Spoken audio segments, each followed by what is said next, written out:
that espresso, that rich, complex, and intensely aromatic shot of coffee that so many of us rely on to start our day. But have you ever wondered what's really happening inside that portafilter?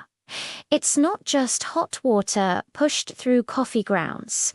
It's a fascinating display of chemistry and physics, a delicate dance of variables that all have to be perfectly aligned.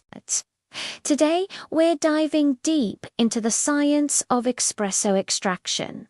First, let's talk about the grind. This is arguably the most critical variable you control.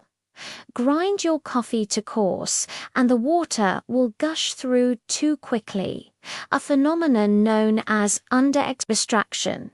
The water doesn't have enough time to dissolve the desirable flavor compounds, resulting in a sour, acidic, and thin-tasting shot. On the other hand, if the grind is too fine, the water will struggle to pass through the compacted coffee bed. This is over-extraction.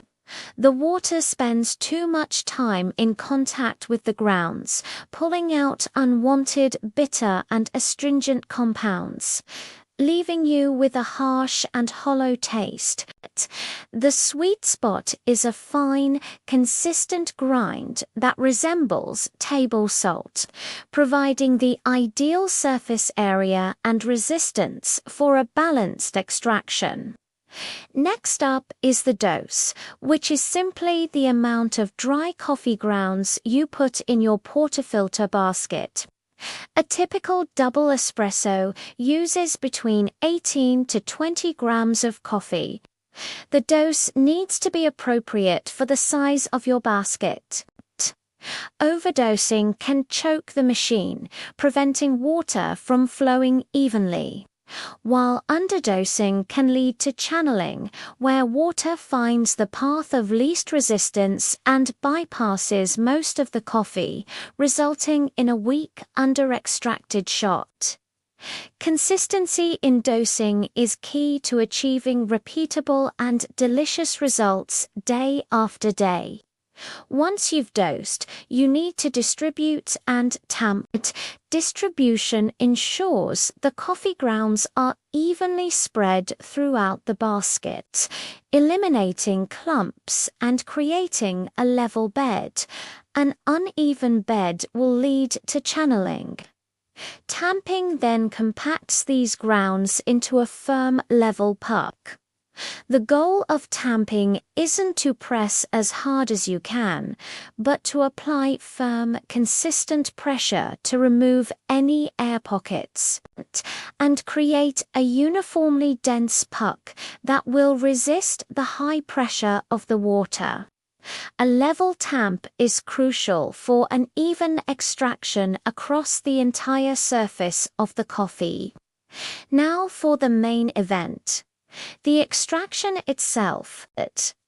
When you lock in the portafilter and start the shot, your espresso machine forces hot water, typically between 90 to 96 degrees Celsius, or 195 to 205 degrees Fahrenheit through the coffee puck at around 9 bars of pressure. That's 9 times the atmospheric pressure at sea level. This high pressure is what makes espresso unique. It allows for a very rapid extraction, emulsifying the coffee's natural oils into the water. This process creates the signature element of a true espresso, the crema. Let's watch the shot progress. The first few drops are dark and syrupy. This is where the rich, sweet flavors and heavy body come from.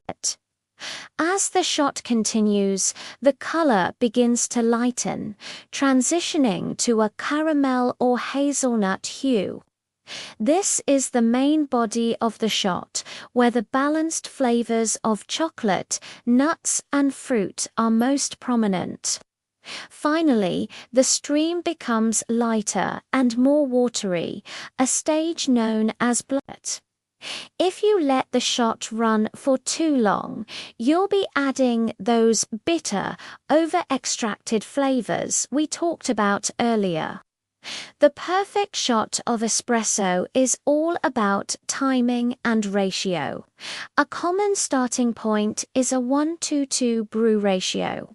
So, for 18 grams of dry coffee, you're aiming for about 36 grams of liquid espresso in your cup.